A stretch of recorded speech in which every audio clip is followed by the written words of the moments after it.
Todo bien.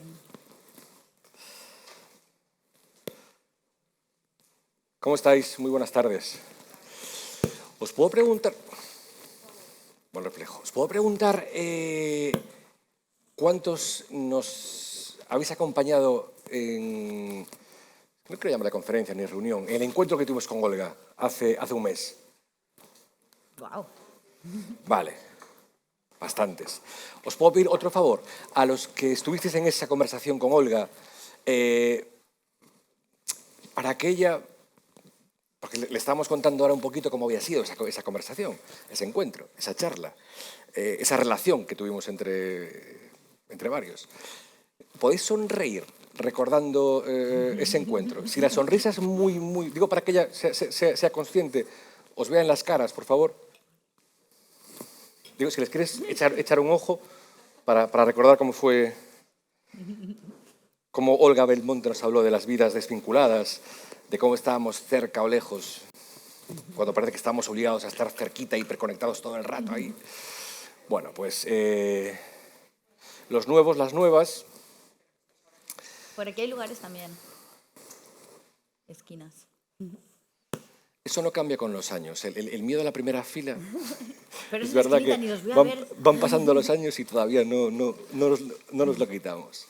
Bueno, pues para los nuevos y las nuevas, bienvenidos a estos encuentros que la Fundación Paideia ha organizado y que titulamos de manera muy genérica, pero creo que también a la vez muy precisa, porque afila muy bien cómo nos relacionamos hoy. Y nuestra segunda invitada, Eurídice Cabañes. ¿Alguno de ustedes no tiene móvil? No. Todas las personas que aquí tienen móvil. ¿Usted no?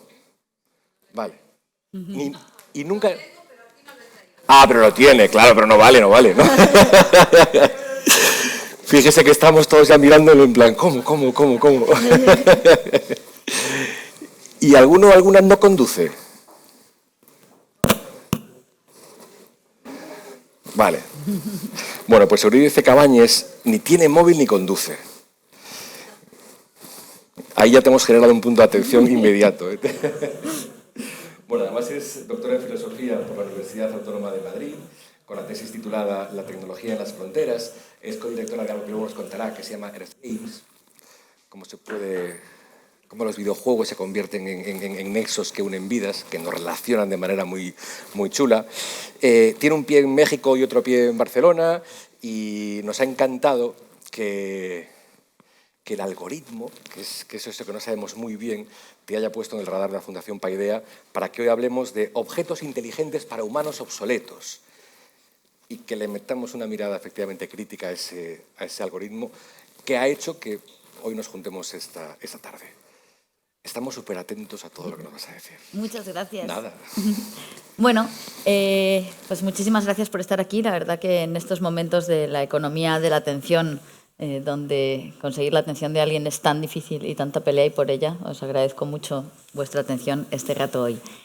Como también me gusta dar lo que recibo, os quiero dar también toda la atención. Entonces, aunque yo puedo estar hablando aquí las 2 horas, en realidad me gustaría también que en cualquier momento me interrumpáis y preguntéis, porque yo tengo muchas cosas por decir y me parece mucho más interesante adaptarme a vuestros intereses, a vuestras cosas. O sea, yo voy a empezar a hablar, pero si os surgen por ahí preguntas, podemos empezar por ahí. Y como soy filósofa, me gusta más generar preguntas que respuestas. Voy a empezar con una pregunta. ¿Quién piensa aquí que los videojuegos no van con ellos? Un montón de manos. No van conmigo. No tienen ningún impacto en sus vidas. No juegan. Bueno, a lo largo de este ratito que vamos a compartir, veremos por qué los videojuegos os impactan aunque no los juguéis. Igual que a mí me impactan los móviles aunque no los tenga, porque han transformado toda una sociedad. Las videoconsolas son la primera tecnología en entrar en las casas. A través del videojuego se definen las relaciones humano-máquina y todas las interacciones a través de la tecnología están mediadas y precedidas por el juego. ¿Esto es bueno? ¿Malo? Lo veremos. A ver, yo traigo por acá una presentación.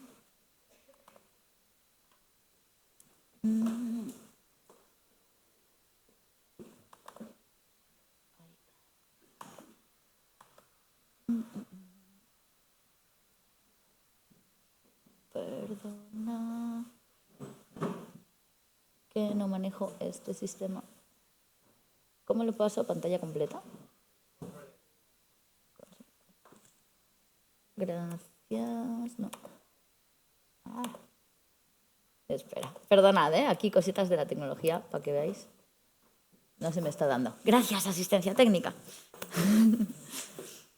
Bueno, como habéis escuchado, yo soy filósofa y sobre todo a mí lo que me gusta es traer la filosofía al presente, hacer preguntas sobre las cosas que tienen que ver. Y hay un par de términos que son bastante importantes o interesantes en relación a cómo nos relacionamos hoy, que voy a explicar de forma muy sencillita, no os preocupéis, no voy a ponerme densa.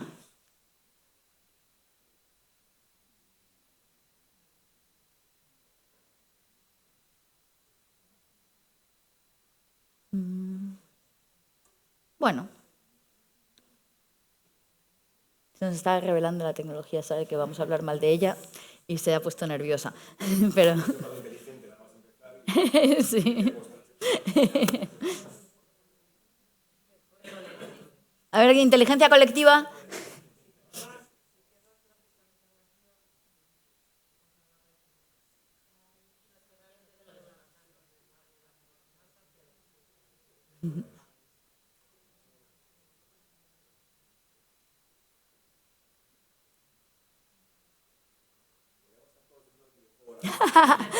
abriendo la presentación.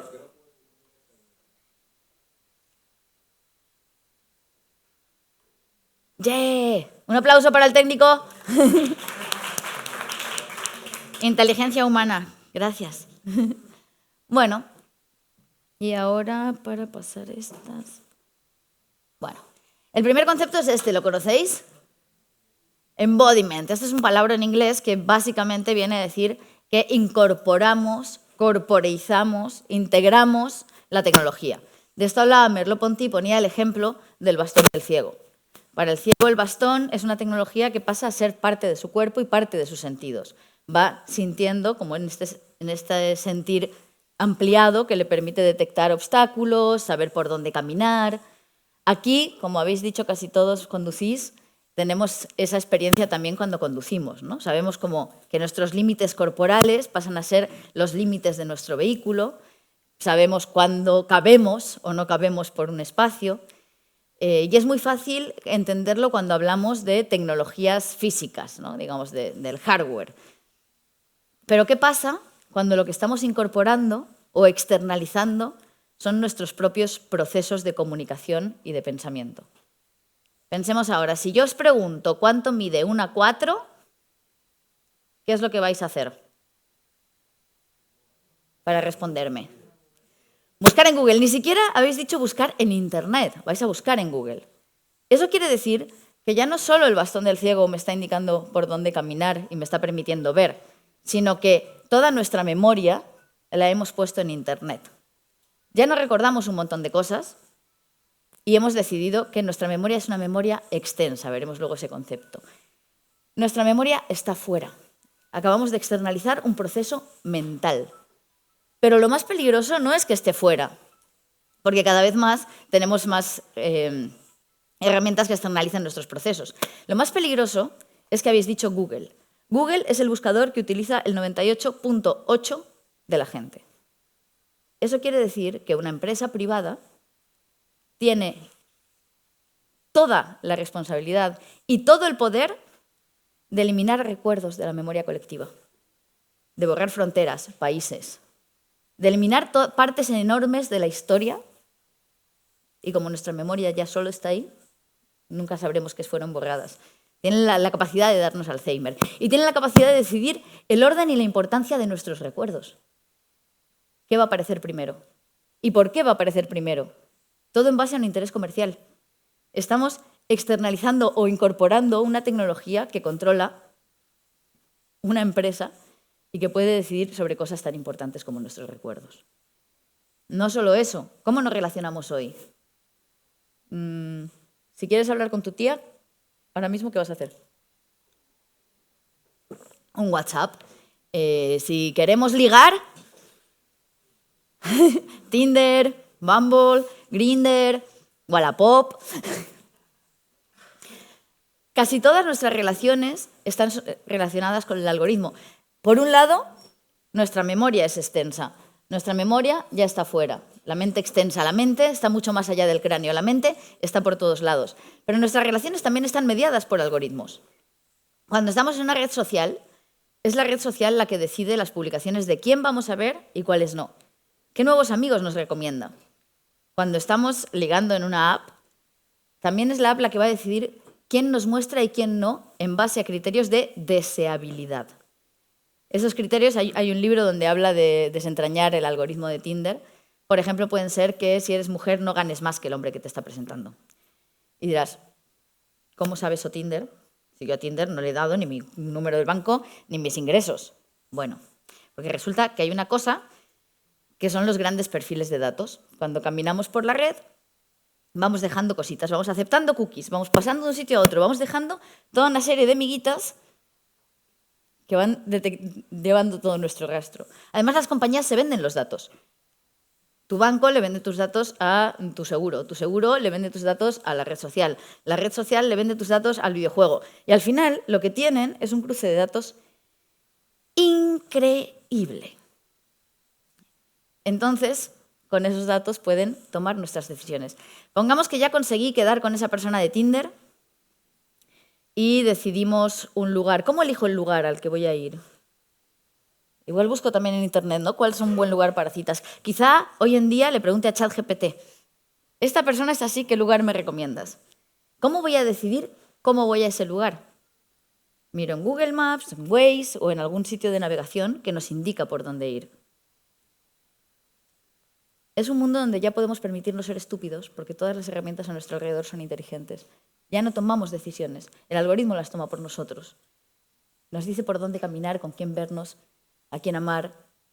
Nos dice absolutamente cada faceta de nuestra vida porque desde que suena el despertador nuestra vida ya está tecnológicamente mediada.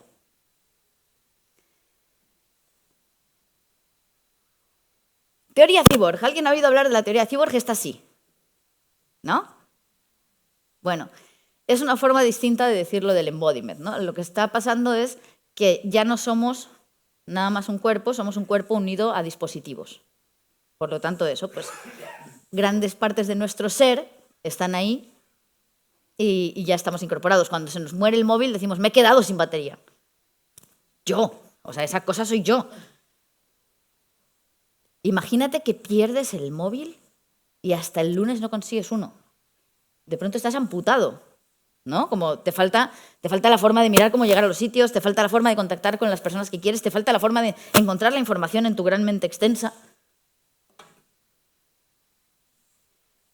La cuestión es que según vamos integrando prótesis, vamos generando nuevas discapacidades. En principio, la prótesis se supone que es algo que se genera para suplir una falta. Si yo no tengo una pierna, me pongo una prótesis. Si necesito un marcapasos, me lo pongo. Y está reemplazando, digamos, algo que a mí me está faltando del organismo. Pero cuando me he acostumbrado a no poder ni cagar sin el móvil, de pronto se genera una discapacidad en su ausencia. Y vuelve a todas las personas, incluidas las que no lo usamos por decisión propia, en discapacitados porque hay un montón de funciones que ya no podemos cumplir en una sociedad que ha cambiado y que nos las exige. Esto, por ejemplo, ahora con el auge de la inteligencia artificial, que creo que es un tema muy de moda, también es un problema. Se está enfocando todo en la cuestión de los derechos de autor, cosa que creo que es un error.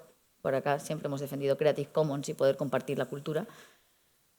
Pero lo que realmente está generando es una exigencia de productividad bestial. Si una inteligencia artificial te puede crear un vídeo en 2 segundos, escribir un artículo en 7 y hacer todas estas cosas, ya no solo se nos va a exigir que la usemos, sino que tengamos una productividad similar.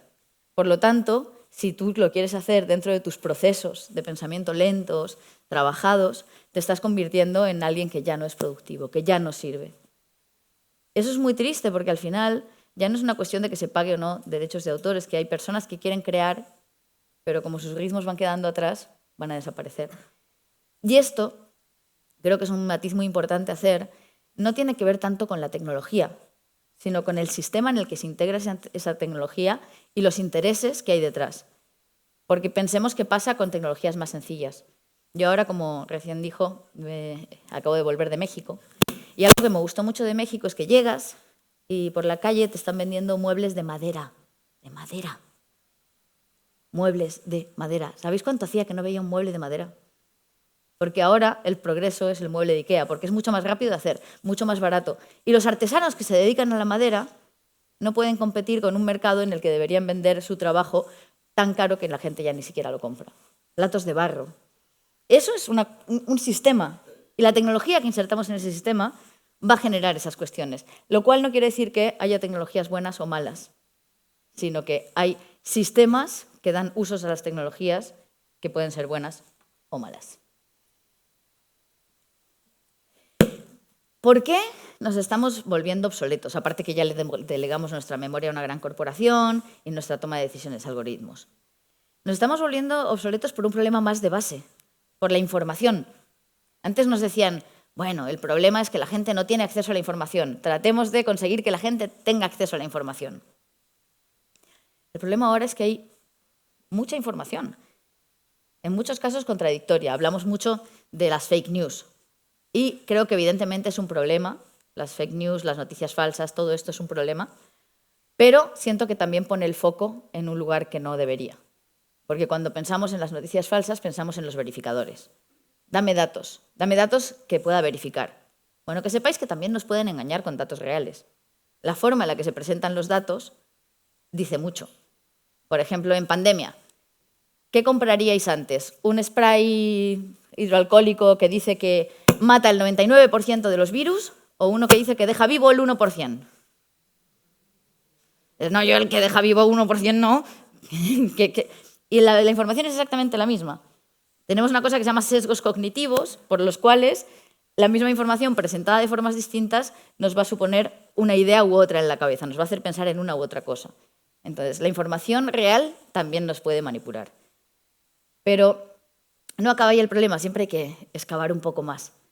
El problema es que hemos pensado que los datos es la única forma de conocimiento posible. Y en un mundo donde los datos es el Big Data, que por definición son cantidades tan ingentes de datos que ningún humano puede procesar, pues acabamos de decir que el conocimiento ya es algo que no nos pertenece, que solo los algoritmos pueden tener. Entonces creo que hay que empezar a cuestionar desde ahí, de que hay información, de que hay conocimiento que se genera, que no es ni cuantitativo ni cuantificable. Cuando mi abuela miraba al cielo y decía, va a llover mañana, es un conocimiento que no es cuantitativo ni cuantificable. Cuando el alfarero está trabajando la arcilla y está sintiendo exactamente la presión, la textura, la temperatura y sabe por dónde meter el dedo, no es un conocimiento que sea cuantificable.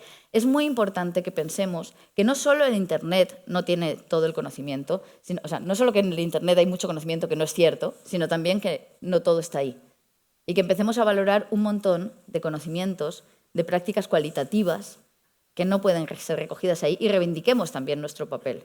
Es importante que digamos que no todo está perdido, que no solo los algoritmos pueden saber, que nosotros también conocemos y de formas muy bonitas y que también podemos gestionar esos datos. De hecho, los videojuegos pueden tener un papel muy importante ahí que os voy a contar después. ¿De dónde sale la información? ¿De dónde salen estas cantidades de Big Data? Todos aquí habéis dicho que tenéis un móvil en el bolsillo. ¿Alguien tiene una pulsera inteligente de estas que te miden un montón de cosas? ¿No?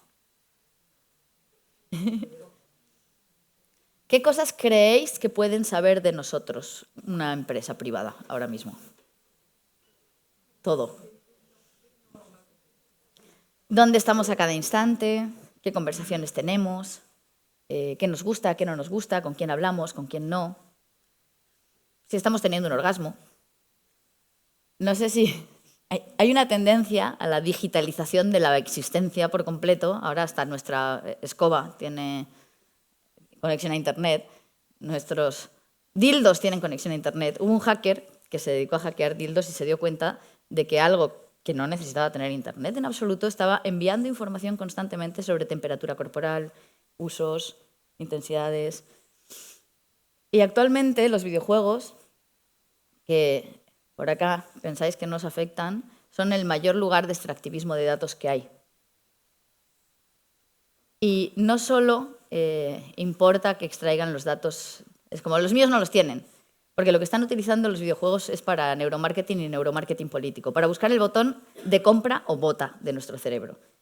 Al igual que los sesgos cognitivos, si encuentran el botón, lo van a encontrar de todos nosotros, porque es la forma en la que la mente humana funciona. Y cuando antes te llegaba por la calle, seguro esto lo habéis vivido, dinos qué bebida prefieres más, esta o esta, ¿de cuál te gusta más el color, la botella? Podíamos tomarnos las bebidas y mentir. Pero cuando ahora, con videojuegos tradicionales, están midiendo, ni siquiera son videojuegos específicos, pueden medir si reaccionas más rápido cuando el enemigo sale por la izquierda o por la derecha, si está acompañado de un color o de otro, si está acompañado de un sonido o de otro. Pueden tener acceso a nuestro movimiento ocular, sobre todo con las gafas de realidad virtual, donde estamos centrando nuestra atención. Pueden grabar cuestiones de lo que está sucediendo y cuando tu madre te grita para que dejes la consola. Pueden medir también pulsaciones, un montón de rasgos biométricos con los que pueden encontrar pues, todos esos patrones de conducta.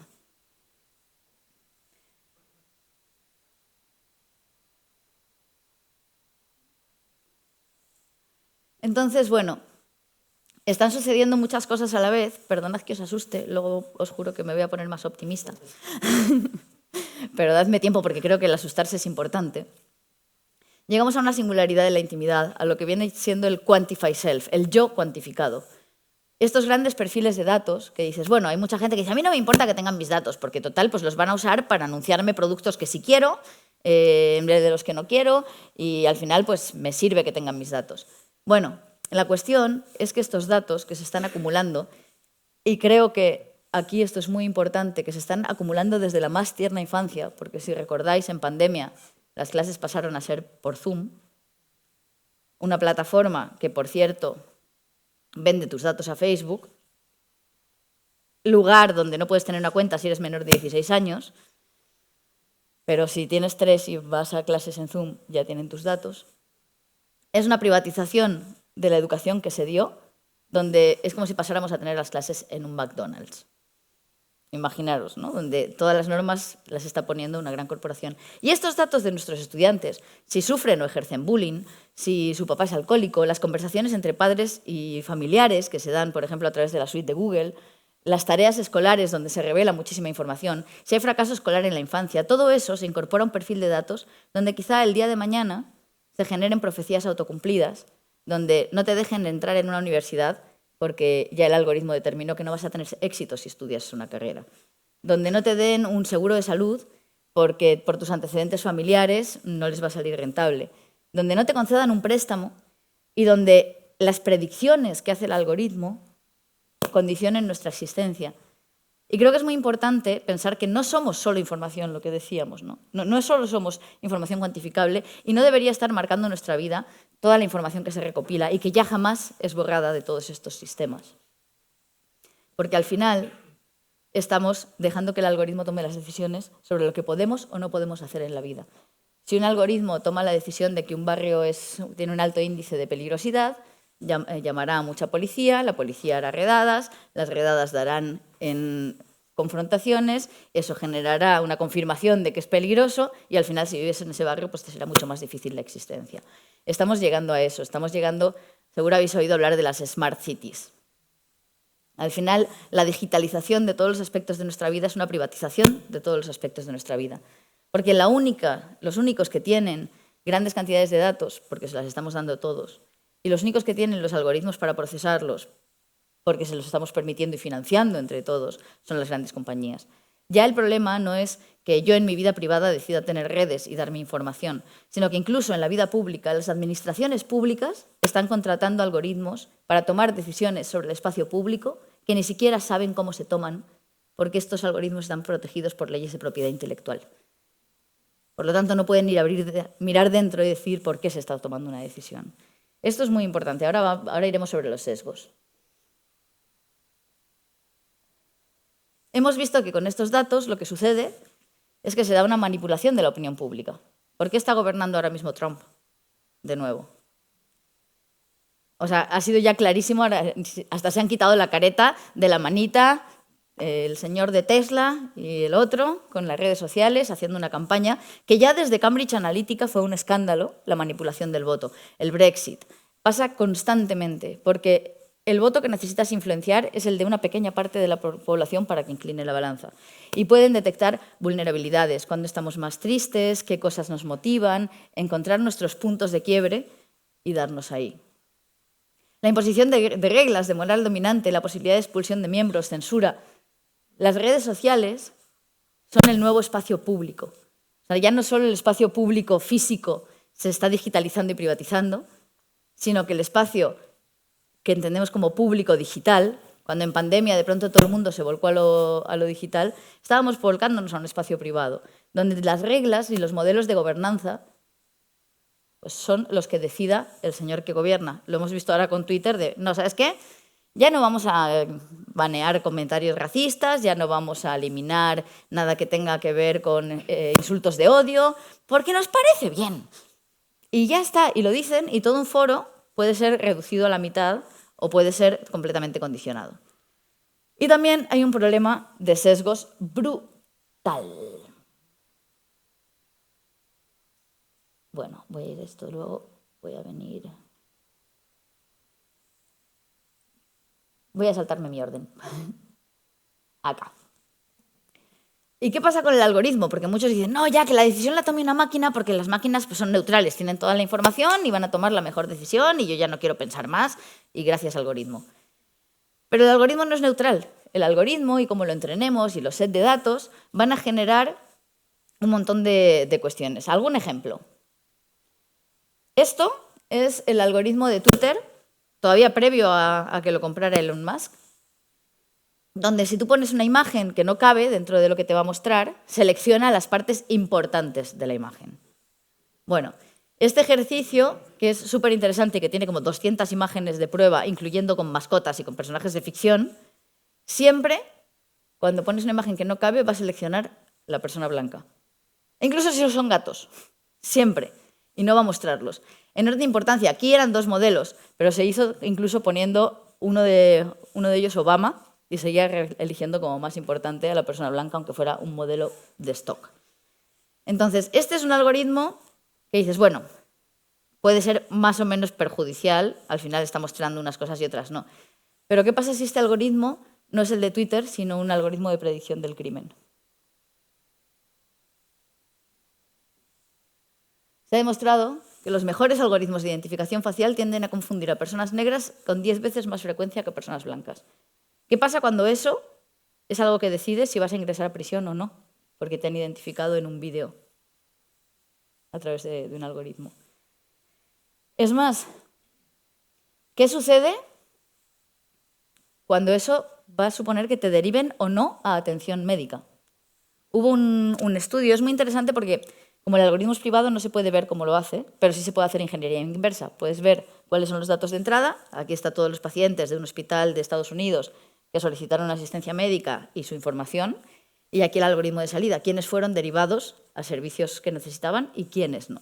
Pues hubo un estudio que vio que, bueno, aquí tenéis el estudio, que los hospitales y las aseguradoras de 200 millones de personas en Estados Unidos cada año, o sea, es los que deciden acerca de la salud de muchísima gente, tenían un sesgo y era mucho menos probable que remitiera a personas negras que a personas blancas que estaban igualmente enfermas a programas para mejorar su salud, o sea, con el exactamente mismo estado de salud. Entonces ya no estamos hablando de si va a salir mi imagen o no en Twitter, estamos hablando de si voy a ser arrestado, de cuántos años puedo pasar en prisión por un delito que no cometí, o de si directamente me van a dejar morir por una cuestión de un sesgo algorítmico. Esto pasa con cuestiones de raza, pero también pasa con cuestiones, pasa con cuestiones de racialización, pero también pasa con cuestiones de género. Por ejemplo, identificación de imágenes. En el reconocimiento visual de estas 2 imágenes, acá dice que eres una persona limpiando, que eres o sea, selecciona como cuestiones asignadas habitualmente a lo femenino, y si el que vemos es un hombre, entonces dice, bueno, está taladrando y asocia con otros elementos. Esto También tiene impacto en la sanidad. Durante muchos años, los datos con los que se han entrenado los algoritmos han hecho que, por ejemplo, las mujeres sean mucho menos identificadas por cuestiones de infartos. Porque los síntomas son distintos, porque no se han recogido, porque se entiende que las mujeres sufren menos infartos, pero resulta que mueren mucho más de infartos infradiagnosticados porque se diagnostican como ansiedad. Porque ¿qué va a ser? Que somos unas histéricas. Entonces, aquí voy a volver atrás. Todo esto se suma a otras dos cosas que van a los lados y que van muy relacionadas. La videoludificación de lo real y los patrones de diseño oscuro. De estas dos imágenes que veis aquí en este primer cuadro, una es un ataque de una C-130 en un videojuego y otra en la realidad. ¿Sabríais distinguir cuál es de cuál? Difícil, ¿verdad?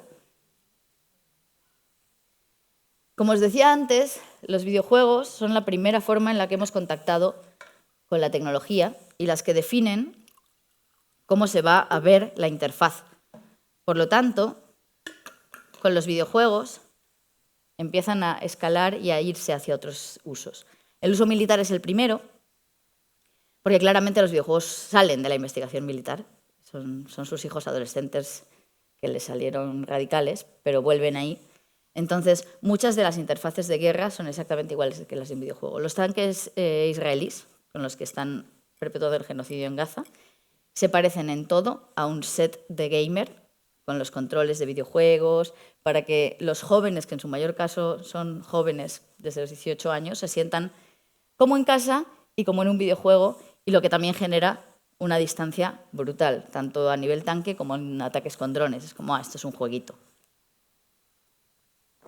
Pero la videoludificación de lo real se da en todo. Como decíamos, por ejemplo, cuando estamos siguiendo la línea de por dónde caminar o por dónde conducir, se parece en todo al mapita del GTA.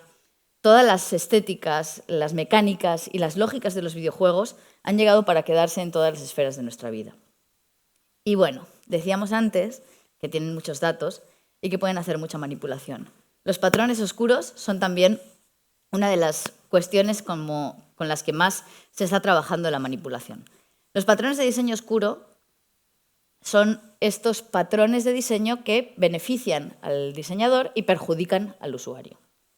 Los videojuegos son uno de los campos de experimentación más grandes a este respecto. Porque, por ejemplo, seguramente alguna vez habéis jugado una partida. Estás jugando al Mario. Son las 9 de la noche.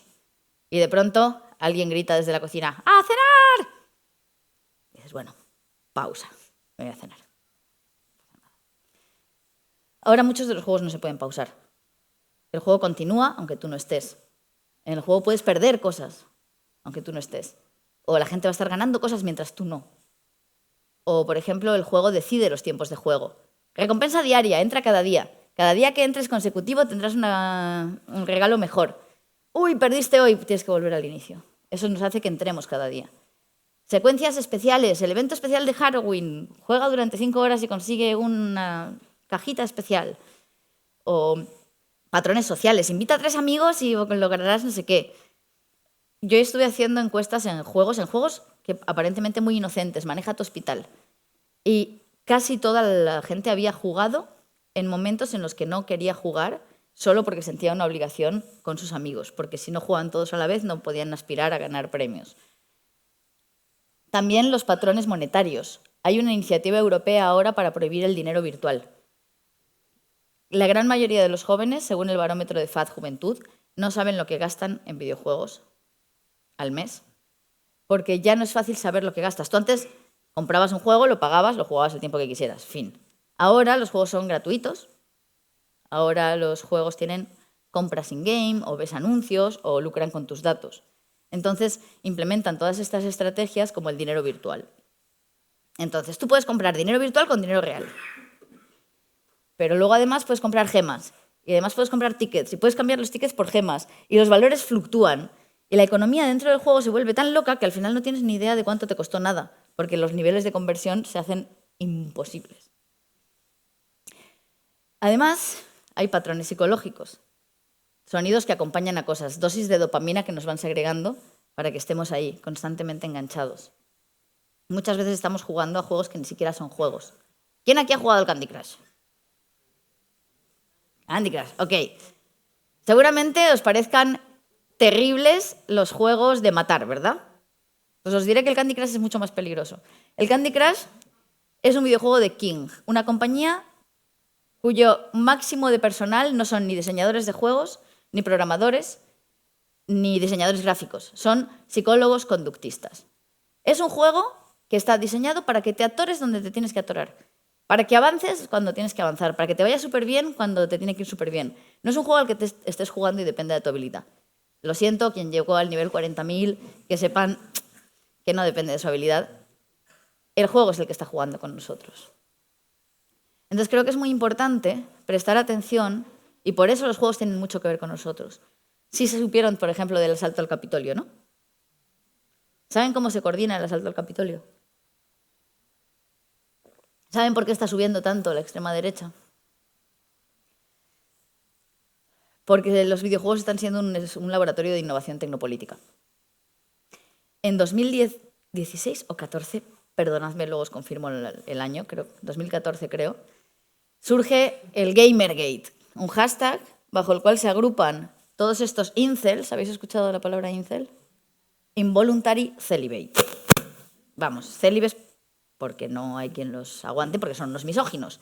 Entonces se refugian acá y de acá son captados, se exacerba esa misoginia. Sí, no, todas las mujeres son horribles, se crean grupos, se coordina toda esa gente a través de hashtag y cuando toda esa gente está súper furiosa porque está desesperada de la vida y porque desean lo que no pueden tener, porque lo odian a la vez y entonces pues, generan rechazo, se les reconduce hacia otras formas de acción política.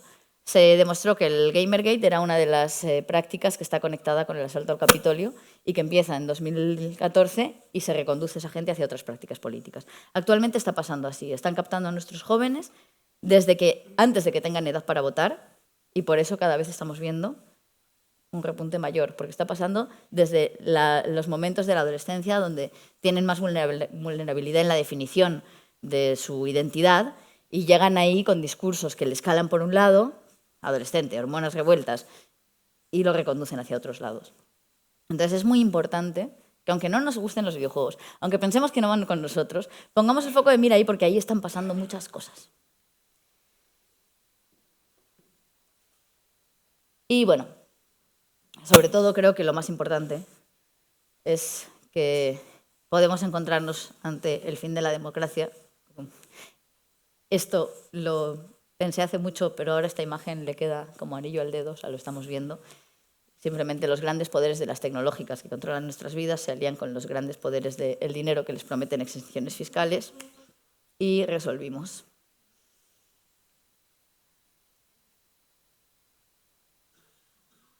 Bueno, esta cita está chula, os la voy a leer.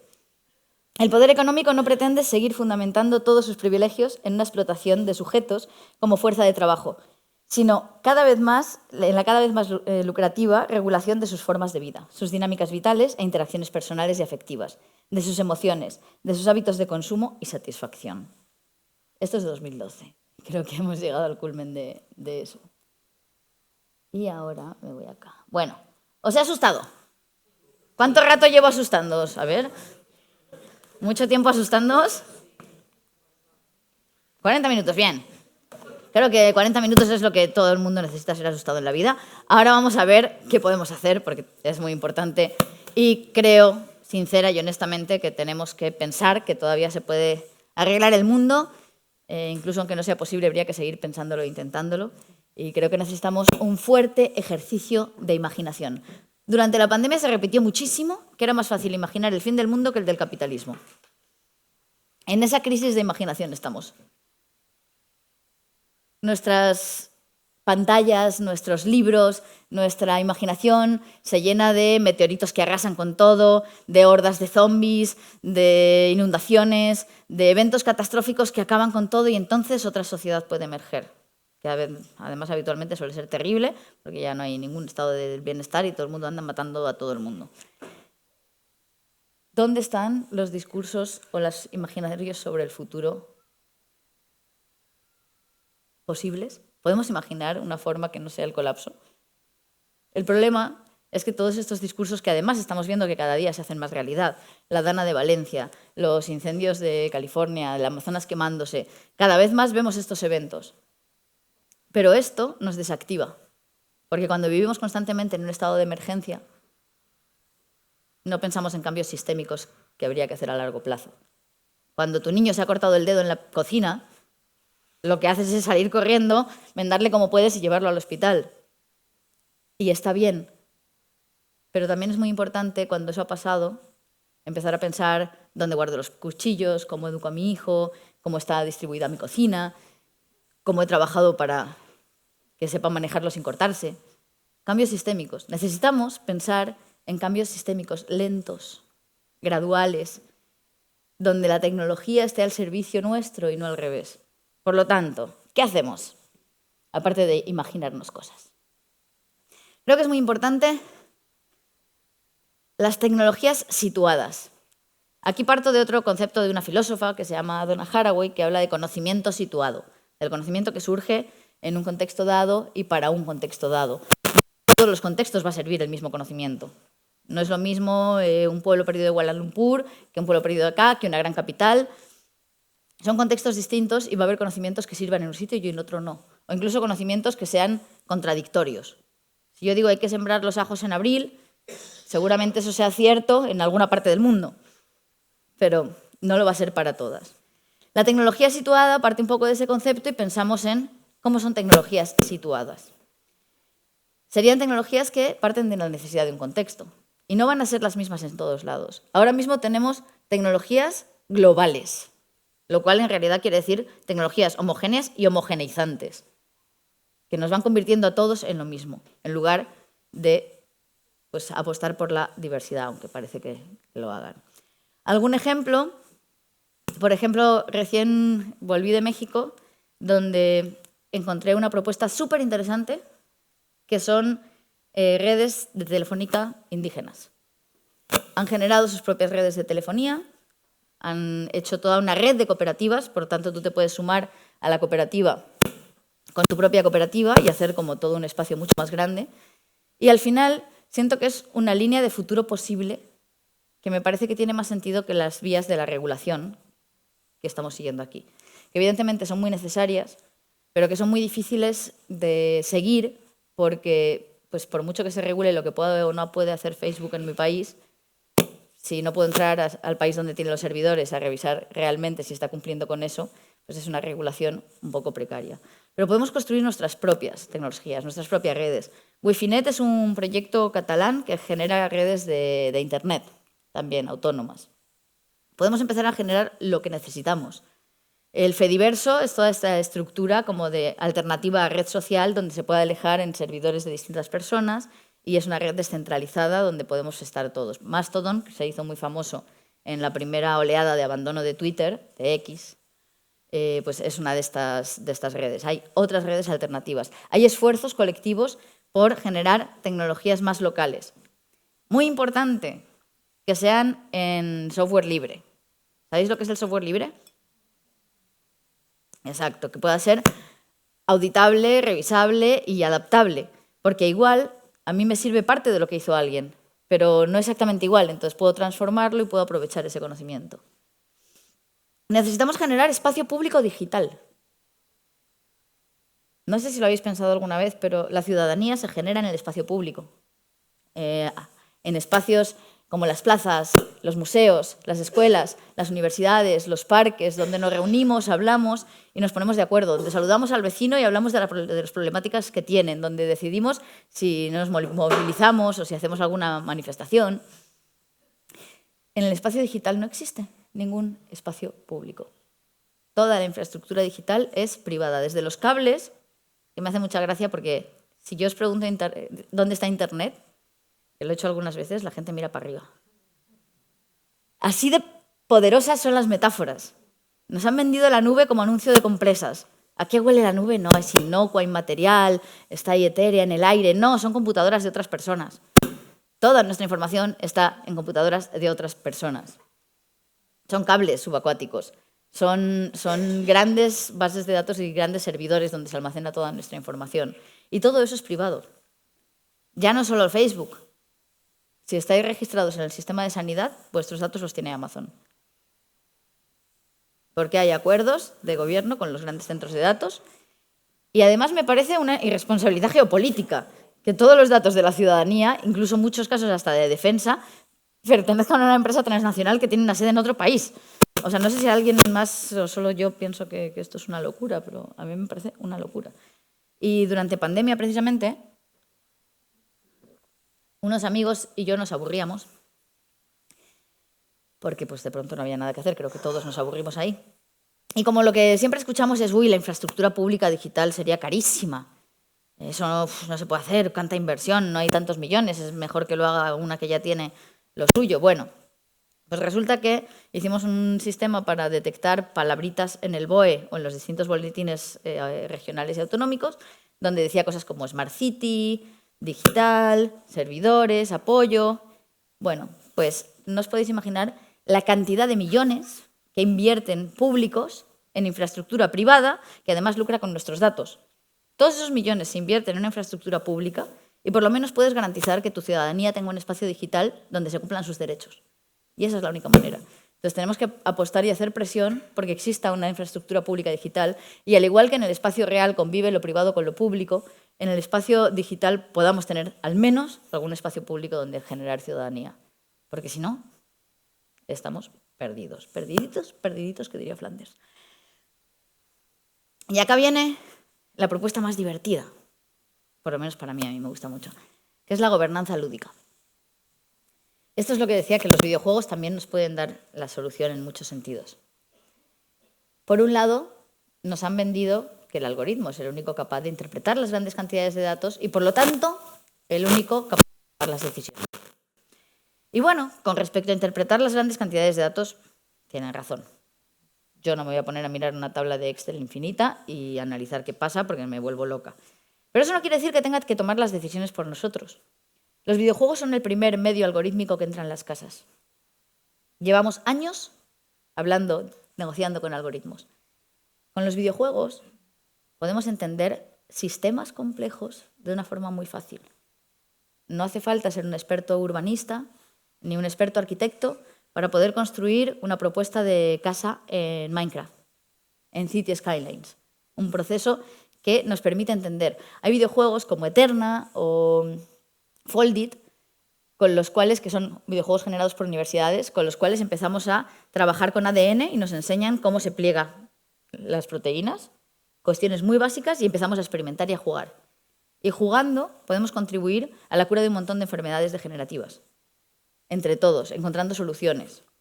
Podemos entender cómo funcionan cosas y podemos generar propuestas.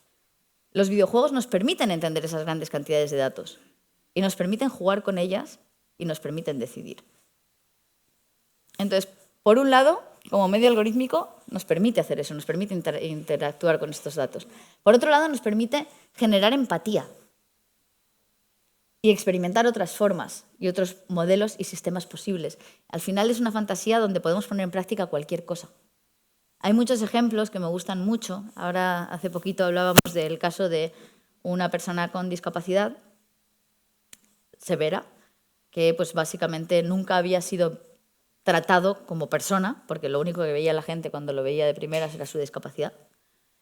Y a través de los juegos hizo un grupo de amigos, era el líder de un grupo, hablaba con todos. Ahí no era discapacitado, ahí podía hacer absolutamente todo. Cuando llegaron a conocerlo en persona, ya lo veían como su amigo, ya habían visto a la persona, por lo tanto simplemente vieron que esta persona tenía discapacidad. Pero la discapacidad solo era algo que pasaba al lado, no era algo que lo definiera como cuando lo estamos viendo por primera vez. Yo misma, cuando era niña, y creo que ahí fue un punto de quiebre de por qué me dedico a esto, jugaba siempre con mi hermano a juegos de estos de rol, de peleas, y yo siempre elegía arqueras o personajes de ataque a distancia, y él siempre era el guerrero, así, súper musculado. Bueno. Y un día me dijo, ya, juega con un guerrero. He de confesaros que yo creo que era porque estaba harto de que cuando él llegaba a pegarles yo ya me los había cargado a todos. Pero bueno, yo me resistí muchísimo. Me daba miedo, me daba pánico. Cuando por fin jugué con un guerrero y me metí ahí entre todos los monstruos y vi que no pasaba nada, que era un juego, me sentí tan ridícula que me planteé por qué me pasaba eso. ¿Por qué él elegía guerreros y yo no? Y resulta que es que ya somos avatares construidos desde afuera, aunque no estamos fuera de un videojuego.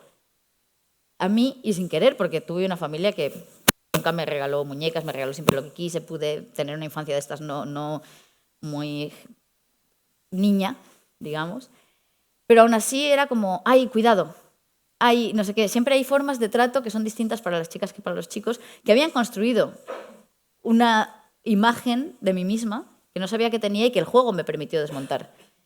Porque son espacios en los que puedes experimentar otras realidades, ser tratado de forma diferente, donde nadie te está juzgando por este avatar que todos traemos puesto y no nos podemos quitar, por si eres mujer o hombre, por si eres más gorda o más flaca, por si tienes una discapacidad o no, por si eres de un color o de otro, por si tienes el pelo de una forma o de otra, por si llevas gafas o no. Puedes elegir de pronto quién eres y puedes ser tratado así. También son espacios donde podemos experimentar otras formas. Hay videojuegos donde directamente las físicas no son las físicas que encontramos.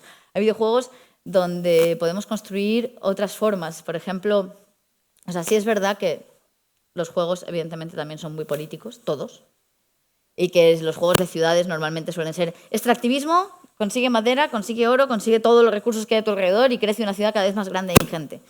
Pero hay propuestas como Blockhood, donde construimos por bloques y la cuestión es que cada bloque tiene inputs y outputs, o sea, entradas o salidas. Por ejemplo, si yo pongo un arbolito, va a necesitar agua y me va a dar oxígeno. Si yo pongo una cafetería, va a necesitar electricidad, dinero, va a generar CO2, va a necesitar empleados. Y la cuestión es que tú puedes construir todo lo que quieras y todo se mantendrá y funcionará mientras esté en equilibrio. En el momento que un bloque le falte su input o output, va a colapsar. Y esa es una forma muy diferente de entender el mundo. Podemos experimentar con otras formas.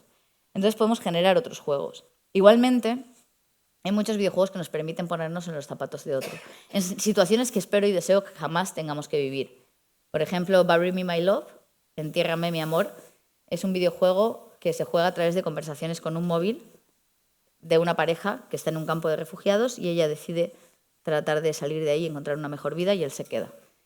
Y tú a través del acompañamiento te va contando lo que va pasando, qué está, si va a cruzar la frontera, si hay un toque de queda, te pide consejos y tú puedes ir acompañando todo ese proceso y nos permite poder entender situaciones muy desagradables y vivir realidades que no hemos vivido.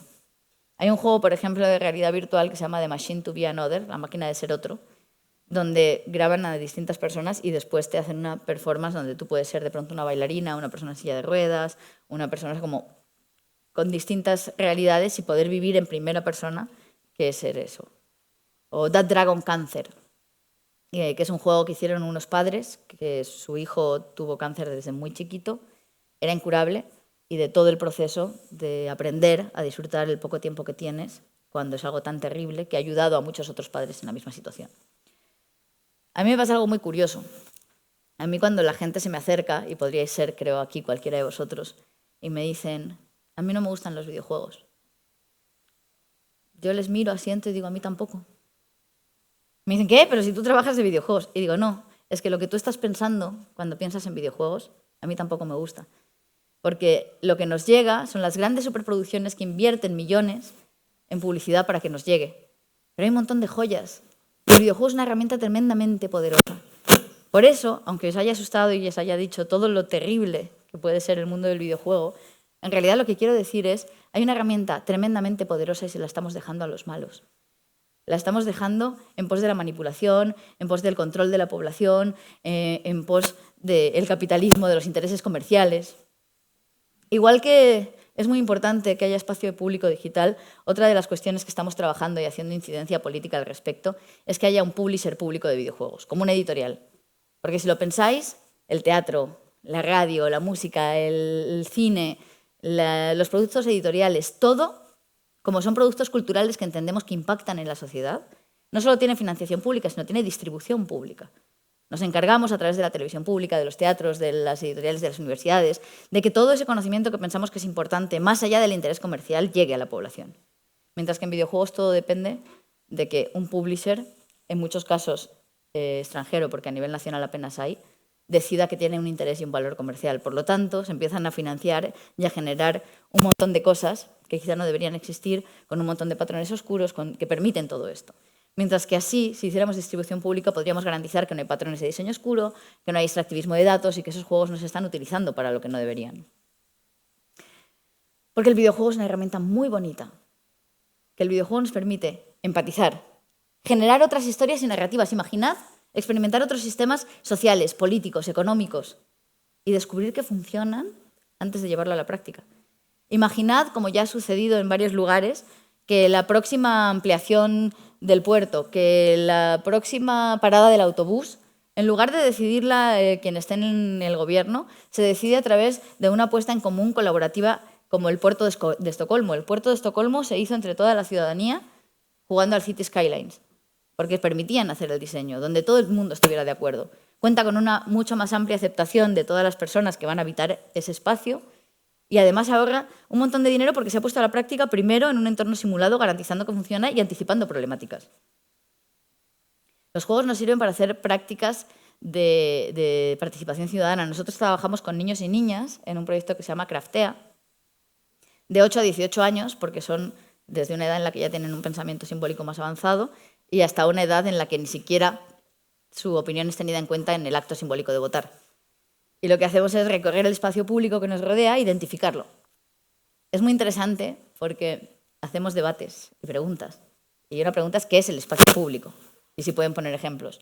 Creo que mi ejemplo favorito fue un niño que dijo, los bancos. Los bancos, pero los de sentarse en el parque o los del dinero. Los del dinero, los del dinero.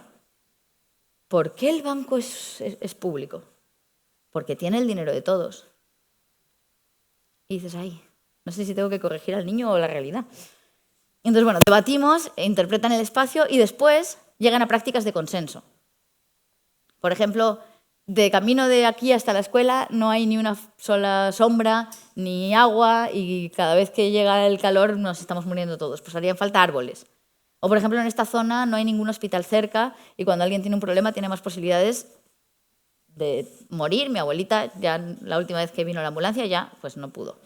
Entonces deciden que se va a construir en prácticas de consenso entre todos y lo construyen en Minecraft porque evidentemente poner a un grupo de 20 niños a construir un hospital en un descampado sería tremendamente negligente.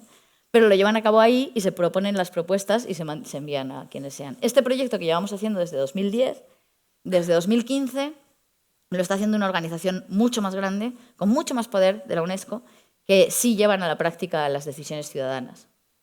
Desde hace muchos años, la ciudadanía, los que os comentaba antes de Foldit y de Eterna, de estos juegos de plegado de proteínas, que después se llevan a cabo en el laboratorio para curar enfermedades, la revista Nature declaró la comunidad de jugadores de Foldit como la comunidad científica más grande del mundo. Y no necesitas haber estudiado ciencia. Los videojuegos nos permiten cosas muy bonitas, nos pueden permitir una gobernanza lúdica, gobernanzas más descentralizadas, gobernanzas donde todos participemos entendiendo todos los datos, toda la información y poniéndola también en contexto y teniendo en cuenta no solo la información cualitativa, sino la cuantitativa. Porque igual la próxima parada de autobús estaría muy bien que sea aquí porque aquí hay 20 personas y aquí hay una. Pero igual es que esta una es Paquita, que tiene la rodilla mal y que pues, estos otros 20 son chavales que no les importa caminar. Y también esas cosas se pueden tener en cuenta y se puede hablar y se puede negociar la toma de decisiones. Entonces, bueno, yo creo fervientemente que es súper importante que reafirmemos y nos reapropiemos de estas herramientas, que generemos también nuestras propias herramientas y, sobre todo, que empecemos a abandonar las herramientas que nos están poniendo la soga al cuello y tratando de estrangularnos. Y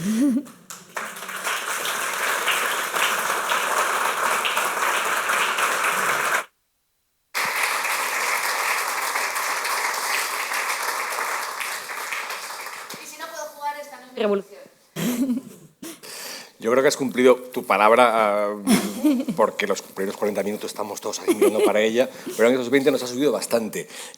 A mí me gustaría, por ser práctico, no sé a vosotros, a mí me ha generado unas ganas de meterme, como hacen nuestros sobrinos o nuestros hijos o nuestros nietos, de encerrarnos en la habitación y ponernos a jugar. ¿Nos podrías dar algún ejemplo concreto, algo que hoy, esta tarde, esta noche, pudiésemos iniciarnos un poquito y quitarle el sillón de gamer a los chavales y que nos sentemos nosotros por probar y luego ya jugueteemos y que intentemos probar. ¿Por dónde nos aconsejas empezar? A mí, de verdad, me apetece muchísimo llegar a casa y empezar a probar. Yo creo que lo más importante es empezar por lo que tenemos cerca.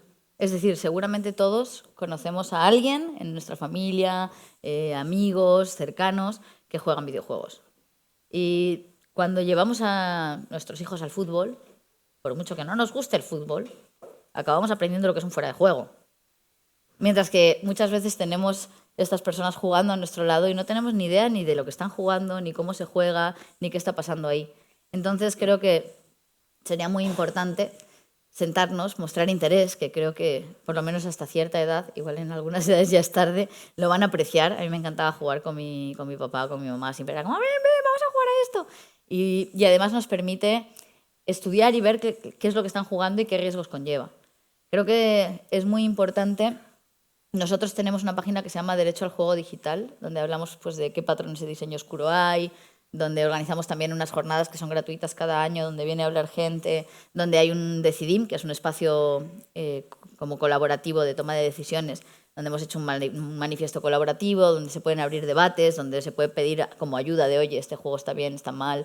Y ahí se puede también informar y ver, ¿no? O sea, como que igual el juego, porque esté pegando tiros, no es tan riesgoso, que igual tenemos que ver si tiene posibilidades de chat en vivo, porque de pronto igual no dejaríamos ir a nuestros hijos, primos, hermanos pequeños por la calle de Nueva York, pero estamos dejándolos en un espacio donde pueden estar hablando con la misma gente y con los mismos riesgos. O identificar esto, ¿no?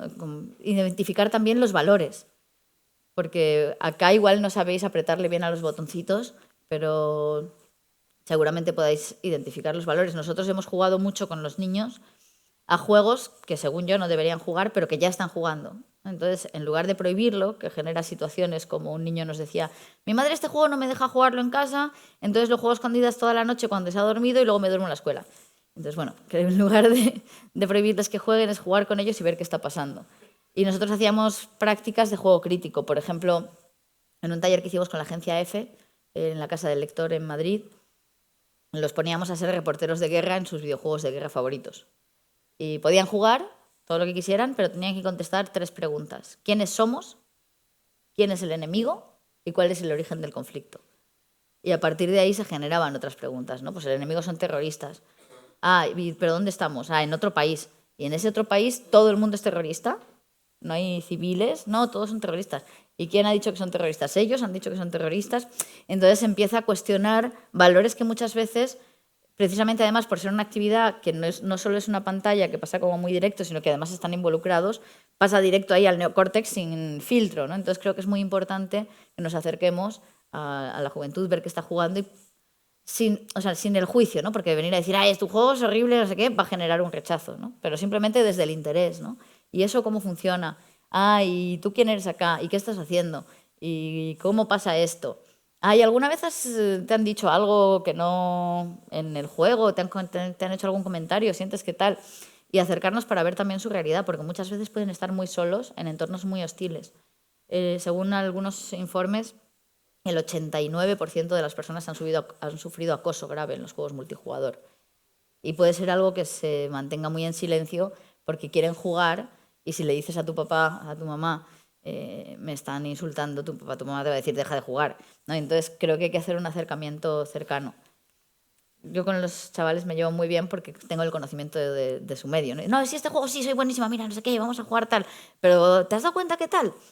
Entonces cuando no lo ven desde, no, jugar es una mierda, sino que lo ven desde un interés, desde un acercamiento, son muchísimo más receptivos. Y además es muy importante porque si hacemos prácticas de juego crítico con un juego, les va a servir con los que sigan. O sea, les estamos dotando de herramientas para que se enfrenten a otras realidades con las que se van a seguir enfrentando. Y creo que eso es súper importante.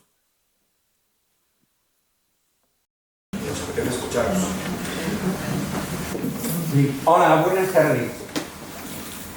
Me pregunto, y como yo, mucha gente se ha preguntado cómo vivía la gente antes de tener el móvil.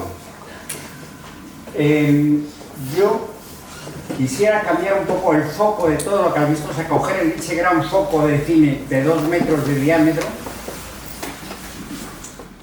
y cambiarlo totalmente hacia otro sentido.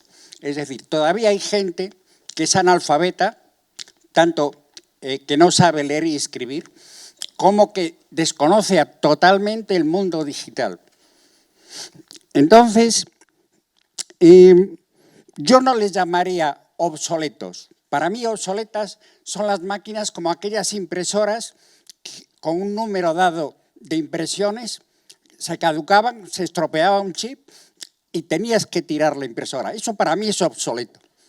Una persona que sigue pensando, que sigue razonando, que tiene sentido común, para mí no es obsoleta, no es una obsolescencia digital, para mí no lo es, aunque lo conozcas todo perfectamente. Yo seguiría a Fray Luis de León: huye, feliz aquel que huye del mundanal ruido, de los videojuegos, de la publicidad, de todo esto que nos están dando y nos machacan, pero que todavía tenemos islas para poder vivir tranquilamente lejos de todo esto. En un móvil, una cosa tan pequeñita como un móvil, tú puedes tener toda la enciclopedia británica y les pasa al lado que antes te llenaba toda una pared de una habitación. Ahora, eso no hace falta para nada. Yo creo que podemos... Espera, perdón, acabo ya. Acabo. Que...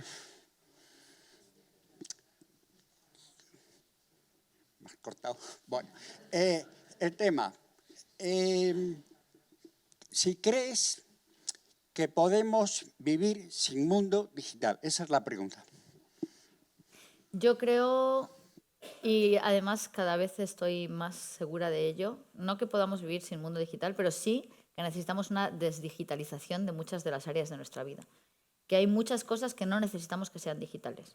Que, por ejemplo, o sea, que justo la digitalización es privatización. Un robot de cocina de pronto ya no funciona si no puede estar conectado a Internet y descargarse las recetas.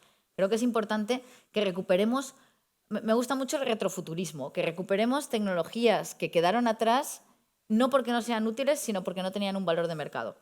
Vuelvo a México. En México el exprimidor de naranjas es una cosa así de metal que haces y te exprime la naranja en 3 segundos, haces brazo, no necesitas tener electricidad. Y me parece que no hace falta que nuestro exprimidor de naranjas ni sea digital, incluso ni que sea eléctrico. Y creo que hay muchas cosas donde deberíamos plantearnos una desdigitalización, porque además estamos viendo que la digitalización de todo, esta nube inocua, genera más CO2 que las aerolíneas, que es la empresa más contaminante.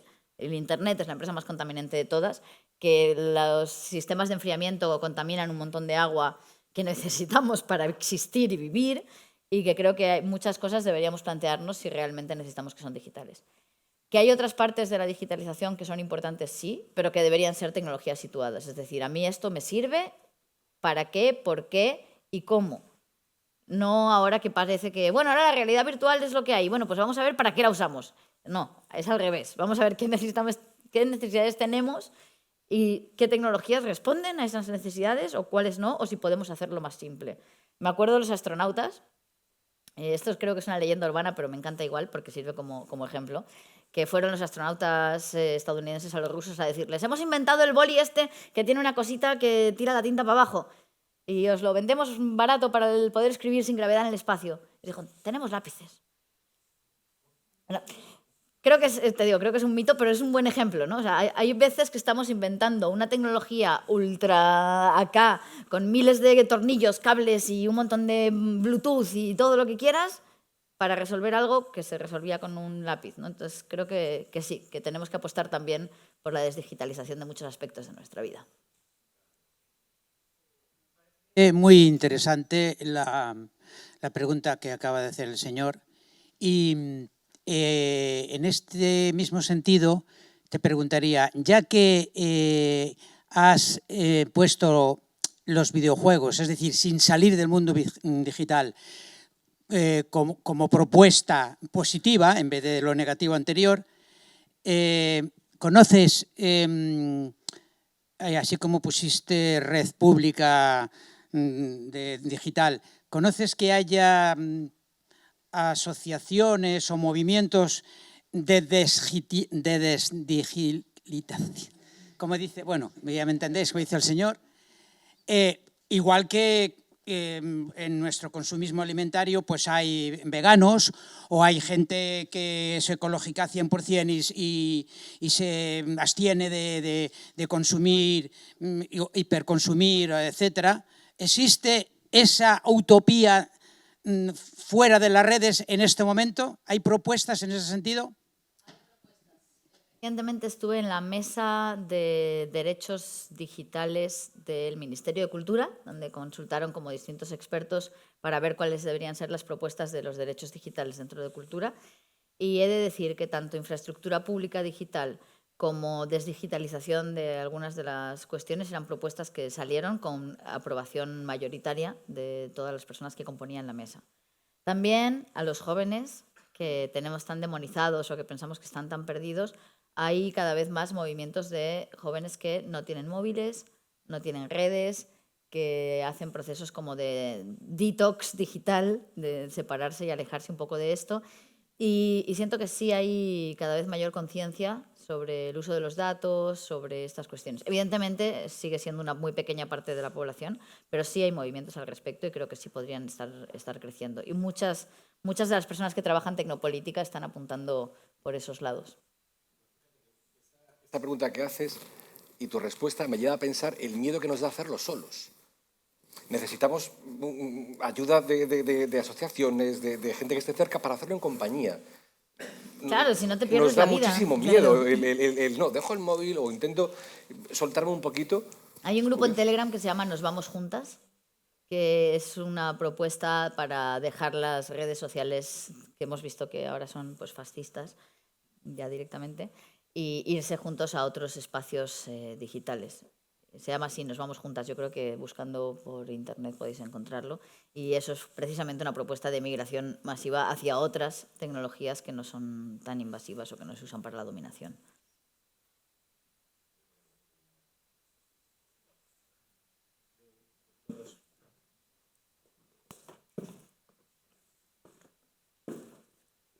Así te escucha todo el mundo bien. Bueno, enhorabuena por la conferencia, además de un tema que me es un poco ajeno, ¿no? Aunque, bueno, pues mi hijo pues le gustan ciertos juegos, pero bueno. De todas formas, nos encontramos en un mundo que tiene, o sea, por ejemplo, los rusos ahora con la guerra cortan la información, bueno, le venden el Putin a los rusos de que es una operación especial y no dejan la información que no quieren que vean o oigan. Los chinos también, es decir, ante cualquier cosa, es decir, que aunque haya una potencia, es curioso, en el mundo de toda la digitalización, Internet y todos los avances, curiosamente, los poderes políticos tienen en sus manos, en su momento, bueno, pues mira, hasta aquí llegas, yo corto, o te dejo esto, no te dejo lo otro. Y el caso, para mí, más todo esto, bueno, haciendo ahí una traslación, es que me da la impresión de que la política, los políticos, Trump y tal, ya han convertido todo lo que es la vida política americana en un auténtico juego. Es decir, ahí está. Es decir, no sé si se lo creen o si le viene bien por intereses, pero en realidad es una cosa que choca con los parámetros a los que estábamos acostumbrados, ¿no? Y entonces el mismo, es decir, el Elon Musk con eso, bueno, y llevando allí al niño y tal, todas esas cosas, bueno, pues son casi de un adolescente que está jugando, es decir, bueno, pues yo aquí ya paso del bien y del mal, me columpio en mis millones y ya está, ¿no? Yo creo que se ha llegado a eso, a querer convertir el mundo en un auténtico juego. Muy interesante la reflexión porque al final hay una cuestión muy profunda, muy perversa ahí, que es que las tecnologías civiles se han convertido en tecnologías de guerra, justo por lo que decías. Por un lado, regulando el acceso a la información o no, regulando los contenidos que nos llegan o no, pero por otro lado, todos estamos siendo cómplices de, o sea, aparte de potenciales víctimas, todos estamos siendo cómplices de genocidio ahora mismo, porque las tecnologías que estamos utilizando están entrenando algoritmos que luego se utilizan para la selección de objetivos en Gaza, por ejemplo. Porque son las grandes tecnológicas las que están dotando de las tecnologías de soporte a esta infraestructura de guerra, porque se están utilizando cada vez más drones, que eran jueguitos para hacer fotos y videos, se están utilizando cada vez más un montón de tecnologías civiles con las que todos estamos contribuyendo por consumidores y porque estamos entrenando sus algoritmos a través del uso. Y eso me parece muy, muy preocupante. José empezó su pregunta apuntando, bueno, yo voy a hablar de esto aunque estoy un poco fuera ya. Realmente se aprovechan de que nos creemos que estamos fuera cuando no estamos fuera, porque estamos en el mundo absolutamente real y las decisiones que Trump toma en Estados Unidos le afectan a usted tanto como a mí. Pero tengo la sensación de que esa... Bueno, a mí esto no me afecta directamente, es algo de lo que están aprovechando directamente. Todo en el tema de los juegos. Son cosas de niños, son cosas de ocio. No va conmigo, cuando en realidad pues va con todo lo que está pasando. Y no hay lugar en el que esconderse. Esto me lo decía un amigo, porque podemos pensar, bueno, yo me voy aquí a una aldea que no llega ni el internet y a mí plin.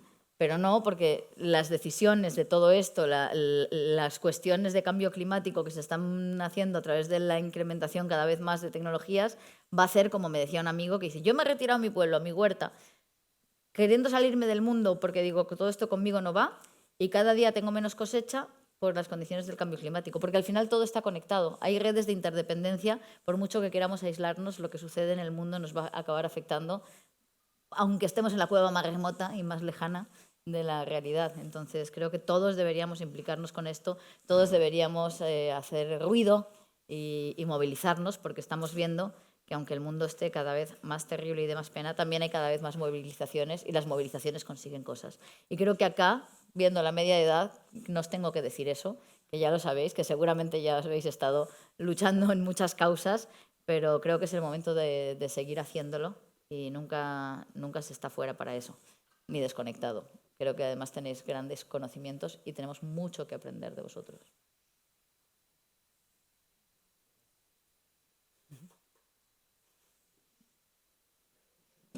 No te preocupes. Así los veo más de cerca. Lo primero que pienso cuando escucho todo esto es qué poderosas son las empresas de videojuegos, que para ir contra los videojuegos la solución son más videojuegos. Dicho de otro modo, ¿somos libres?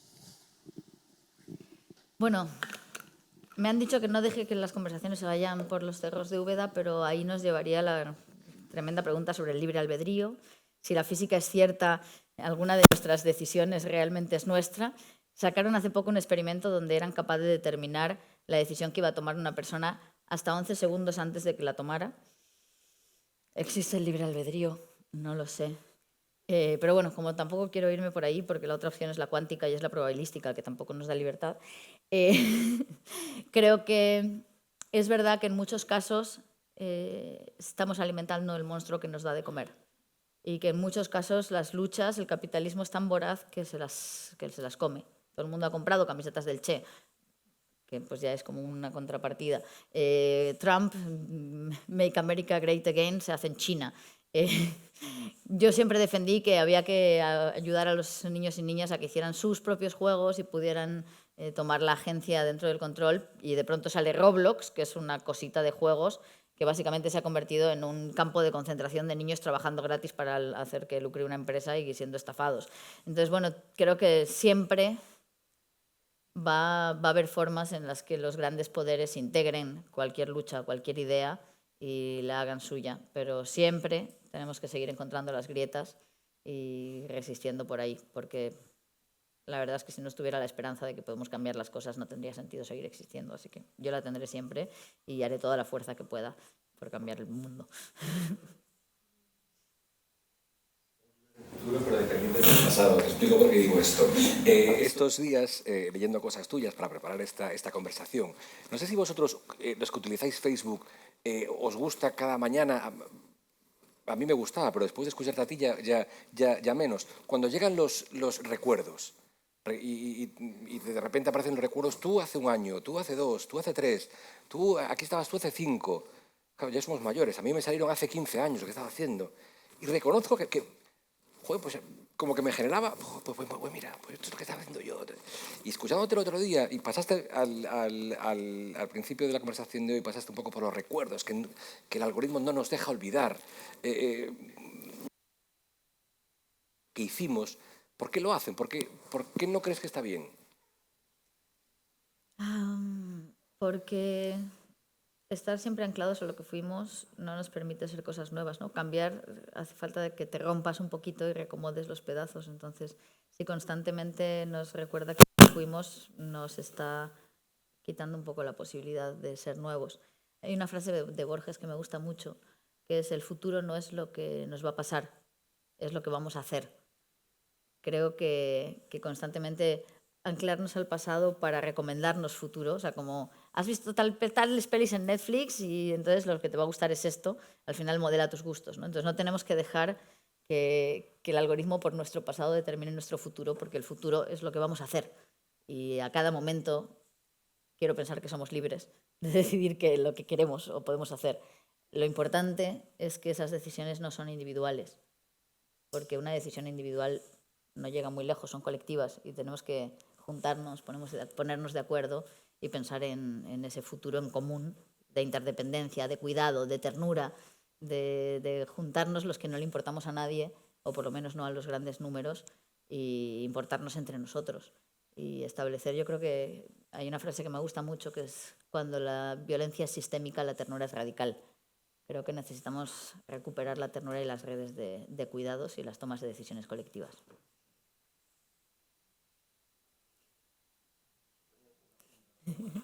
Es que hablabas del espacio público digital, que me pareció una idea apasionante. Y claro, decías, joder, siempre van a poner la misma disculpa, es que no hay dinero, es que no hay presupuesto, es que es más importante hacer otras cosas. Y sacabas un poco la patita, no sé si tienes datos, decías, joder, es que no sabemos cuánto se gastan en todos esos proyectos de digitalización. No recuerdo exactamente el número, así que puedo estar equivocada, pero creo que en los últimos 10 años, esto en 2019, es decir, ya serían desde 2010 hasta 2019, se gastaron 10.000 millones de euros en infraestructura pública digital que fueron a lo privado. Los grandes centros de datos de Amazon, las contrataciones de Smart City, de algoritmos para toma de decisiones. Un montón de dinero. Eso es algo que están haciendo concellos aquí en Galicia, ayuntamientos, diputaciones, gobiernos autonómicos. Quiere decir, son nuestros políticos más lejanos, pero también los más cercanos. Imaginaros con ese dinero cuánta infraestructura pública se puede crear, cuánto trabajo especializado, bien pagado y cuántos derechos se pueden garantizar sacando todo eso. Pero pues es que al final hay grandes lobbies y los grandes lobbies presionan mucho. Hay intereses políticos por la infraestructura pública digital, pero es muy difícil cuando tienes a una gran transnacional que tiene acá millones, que tiene muchos de puestos de trabajo que han creado porque no los has creado tú y les has dado su dinero a ellos, y que de pronto podría desequilibrar todo. Entonces hacen muchísima presión, tanto a nivel nacional como a nivel europeo. Sin cuestionar los fines, que obvio que es un beneficio para las ciudades, pero claro, ¿quién lo maneja?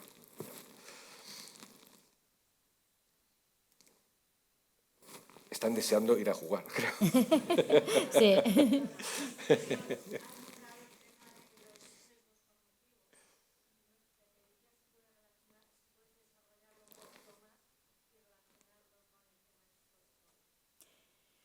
Vale.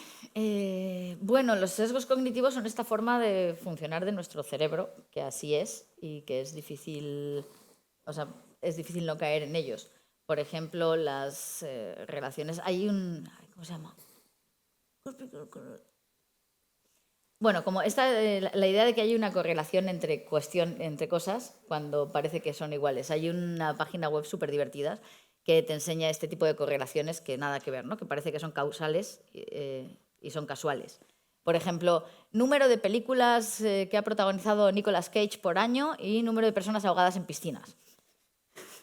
Entonces, tendemos a hacer este tipo de asociaciones. Igual que lo del 99% o el 1% nos indica una cosa, pues tendemos a asociar también que una cosa se debe a otra, patrones de conducta. Había, por ejemplo, o sea, no solo están en las personas, también están en los animales. Había un experimento muy chulo de alguien que puso unas palomas y cada 15 minutos soltaba una bolita de maíz. Y al final cada paloma acabó haciendo un ritual. Unas levantaba el ala, otras se rascaba la cabeza, otras se quedaba la pata coja, porque todas habían asociado como el queso caía con una frecuencia que hacía que pensaran que era porque estaban haciendo eso. Y cuanto más hacían eso y más caían, más se reforzaba eso, ¿no? Eso, por ejemplo, se utiliza mucho dentro de todo lo que tiene que ver con las cajas botín dentro de los juegos, que se está tratando de regular ahora, que son estos mecanismos que son muy similares a los de las máquinas tragaperras, donde tú puedes comprar como los sobres de cromos de antiguamente, donde te van a salir ciertas cosas, solo que en este caso pues aparece la cajita, le pinchas, compras, hace un montón de vueltas, de pronto hace ¡chan! ¡Chuchun! Se abre con luces y colores, eso te genera un montón de dopamina y luego ves el premio que te ha tocado. Entonces, estas cuestiones que son propias de los juegos de azar y que los menores no tienen permitido, porque sabemos el potencial riesgo que tienen, están introduciéndose dentro de juegos que juegan menores desde los 3 años y no hay ninguna regulación al respecto. Hay una propuesta de ley que sacó el Ministerio de Consumo y una propuesta a nivel europeo que todavía creo que a día de hoy no se han concretado, pero que, bueno, que fueron propuestas muy interesantes. Y esto está pasando constantemente, o sea, están utilizando nuestros sesgos como pues, el conductista, ¿no? De, pues yo voy a ver y voy a tener la sensación de que ahora, como me tocó este que es del mismo equipo, probablemente en el siguiente ya me va a tocar el que quería. Y este tipo de, pues al final, cuestiones que tenemos que hasta las palomas tienen de asociar frecuencias y cuestiones a uso. Entonces, estas cosas las están utilizando un montón. Sesgos cognitivos hay muchísimos y formas de explotarlos hay muchísimas, pero bueno, básicamente pues toda la lista completa de patrones de diseño oscuro. Hay una página en inglés que se llama Dark Pattern in Games, que es colaborativa, entonces tiene un montón de videojuegos analizados. Por ejemplo, ahí pueden buscar los juegos a los que jueguen sus familiares y ver si tienen patrones de diseño oscuro y cuáles y hacérselos notar, o si no están, pues incluirlos dentro de la lista.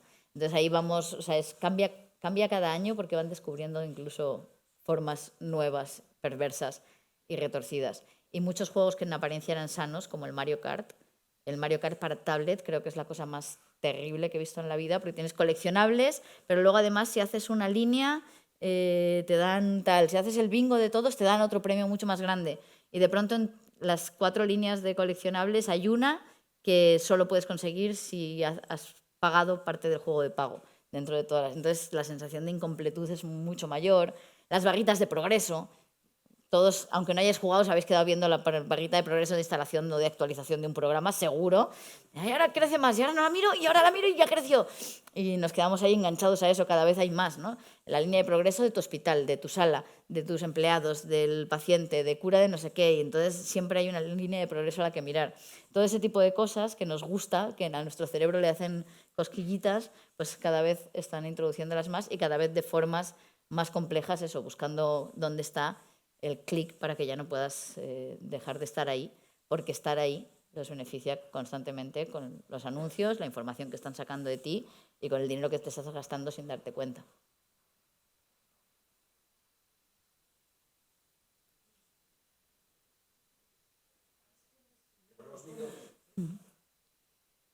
Relacionado por ejemplo, un videojuego de carácter militar o de conducir un coche y que puedes matar a alguien, con que, bueno, pues que luego esa calificación que pone el juego de una edad sea real o no. Las calificaciones, bueno, el código PEGI es un código importante porque nos indica la edad recomendada, nos indica si contiene lenguaje soez, drogas, discriminación, chat dentro del juego y un montón de información que podemos, o sea, como primera cuestión está muy bien porque podemos saber muchas cosas. Al final, PEGI no deja de ser una empresa privada que además se basa en lo que las empresas le dicen que contiene el juego. Entonces, bueno, nos puede ser útil, pero también con cuidado porque no es todo. El caso de que puedas matar gente está regulado como violencia. dentro del PEGI. Entonces, ningún videojuego que contenga violencia real, o sea, igual si hay una bruja pegándole a un sapo no cuenta, pero que contenga violencia no puede estar por debajo del PEGI más 12, creo. O sea, todos los que contengan violencia siempre van a estar por encima de eso. O sea, sí está regulado.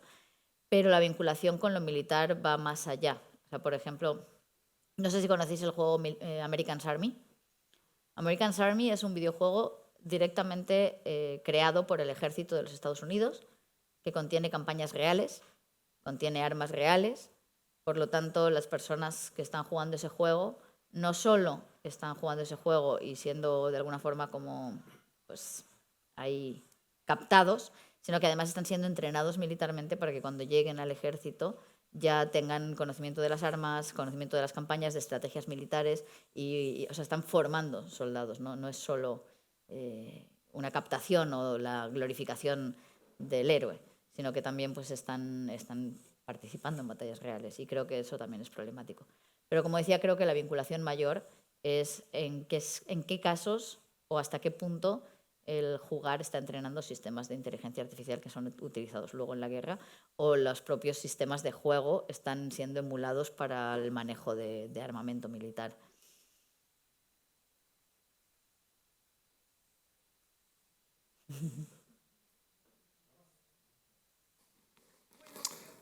Venga.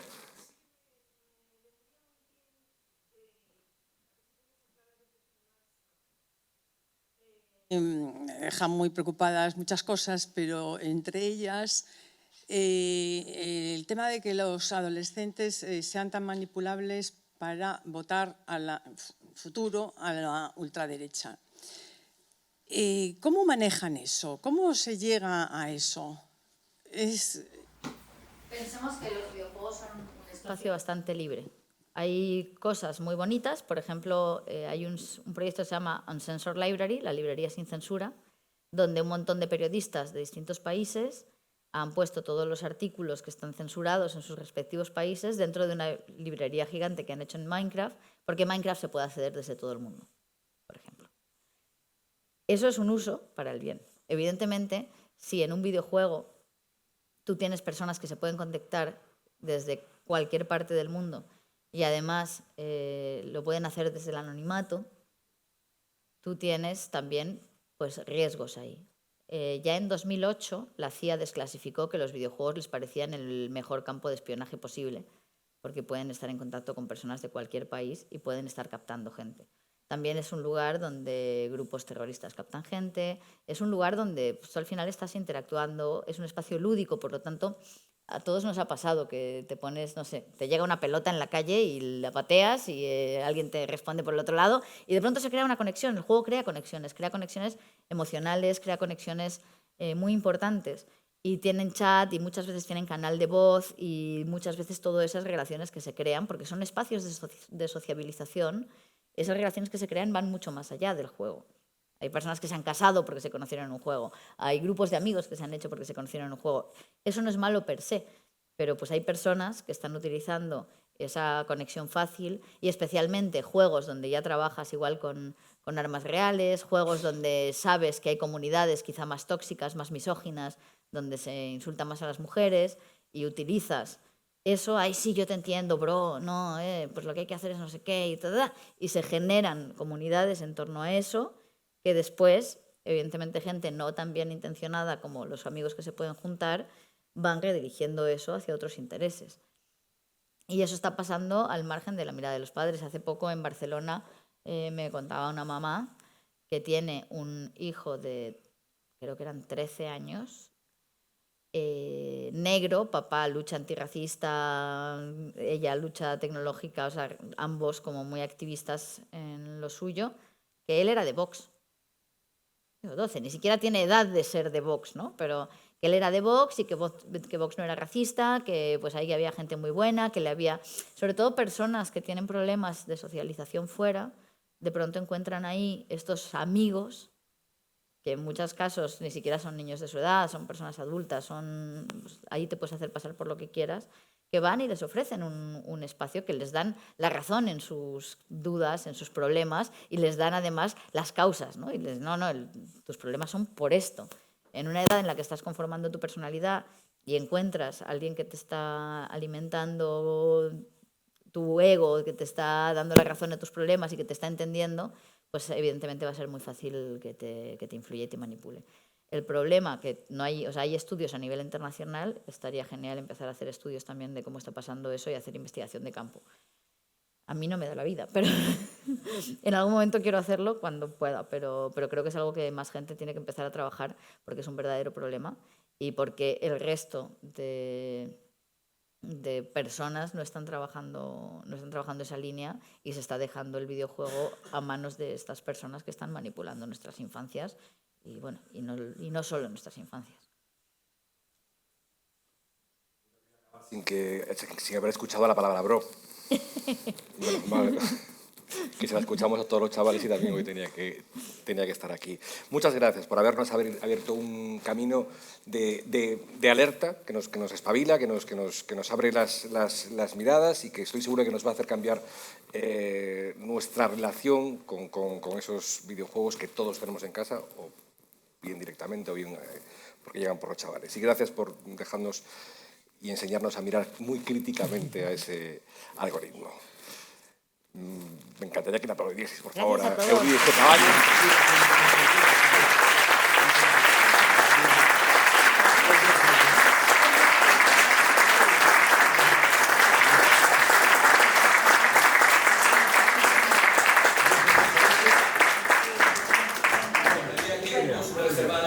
El 27 de marzo, de aquí a un mes, para relacionarnos con el planeta, con Salvador Fojón, biólogo y médico, que seguro nos va a descubrir cosas que pasan fuera de la Tierra y debajo del agua. Os dejo eso ahí como adelanto. Muchas gracias.